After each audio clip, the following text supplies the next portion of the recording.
On this beautiful sunny afternoon, I decided I wanted to say a few words and share a few minutes with whomever may watch this video about a subject which is once again up in the news: sexual misconduct by spiritual teachers, masters, gurus. These days, it's the leader of the Shambhala organization. And I'm not inundated, but people ask. And I want to say a few words about it. First of all, I want to explain the science. I've written a whole book about this, which is also a memoir of sorts. So this will be the very, very shortened version. It just basically, first of all, I want to say a few words about the science behind what we call brahmacharya or sexual continence. There came a time when people began to realize that while we are all extroverts, really, we have the sense doors and all our energy is taken up by expelling it through those different doors, that there's a possibility and a use and a virtue, if you will, in going in a different direction for a few minutes every day. And we call that dhyan or meditation, to actually allow ourselves to send the energy, which is available to everybody, in a different direction, inward instead of outward. And so people over the ages realize that we have this tendency to use our energy through talking, through procreation, sexual activity, through physical exertion, and so on and so forth, mental exhaustion or exertion. But that there is a use for sending it in a different direction. So they realized that by just sitting, they could redirect that energy, for lack of a better way to put it, upward through the body, through the different energy centers they called chakras. And they realized that by doing that, something very beautiful happened.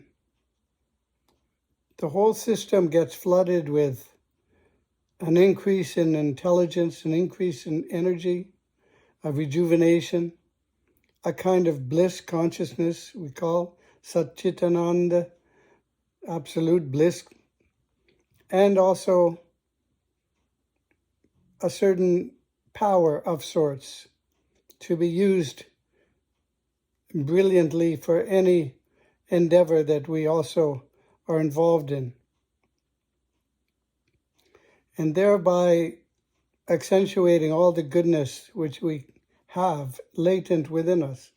And some people realize that by doing it more, one gained more.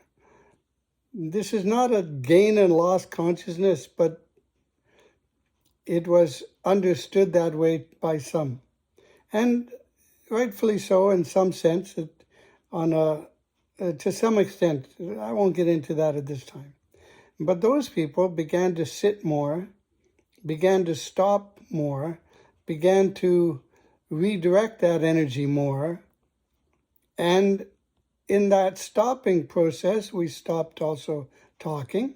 So there was maun, or what we call maun, silence. Then there was what we call brahmacharya, or celibacy, no sexual activity. And of course, no physical activity in general. Mentally, you can't stop the mental projections quite that easily, but there was a technique involved in that as well.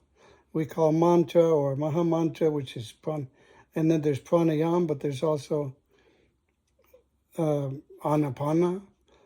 Okay, along with all that goodness that comes through that technique or that practice, comes a certain danger as well.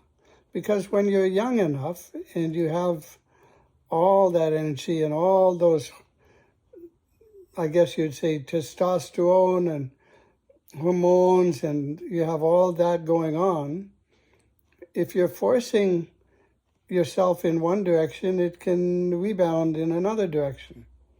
Whatever might be the case, one has to understand the science, and one has to understand how to take care of the problems that arise. We have to understand how to manage our energy if that's the direction we want to go. And I won't get into that at this time. I just want to say that it is not a question in a sense of the spiritual teachers going astray, if you will. The question is of everyone in this world, whether it's a doctor, a movie mogul, a lawyer, a teacher, a spiritual leader.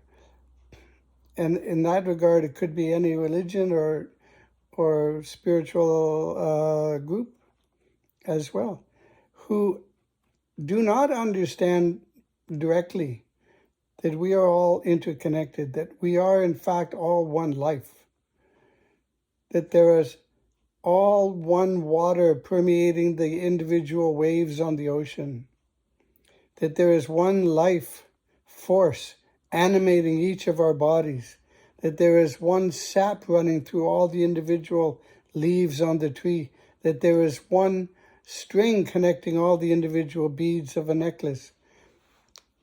Now that understanding has to come, and it does come. It arises both intuitively and logically, and also to some extent experientially within this process we call Dhyan Yoga or meditation. If that has arisen, if that understanding has arisen and has matured, there's no way that that person, man or woman, would ever want to hurt another, because one would understand that by hurting another, you're hurting yourself. We're hurting ourselves if we hurt another. This is why when you see somebody drowning, you feel so terrible, because in fact, it's yourself drowning. You want to save yourself. And therefore, anybody who actually hurts another human being sexually, physically, psychologically, in any way, is not a teacher, is not a master guru, is not a person of authority. They're not. They're ignorant. And those people need to be shunned and condemned. That's all I want to say about this, that if you understand, if I understand, that we are all interconnected, that there is one life animating each of all of these bodies, in essence, you never want to hurt another human being. You never want to damage in any way, take advantage, or cheat another human being. You want only good for them and for yourself. With that, I end this video, sending my love and best wishes, not to somebody else, to this one self, this one life, this one love, which is all permeating. Have a nice afternoon. Bye for now.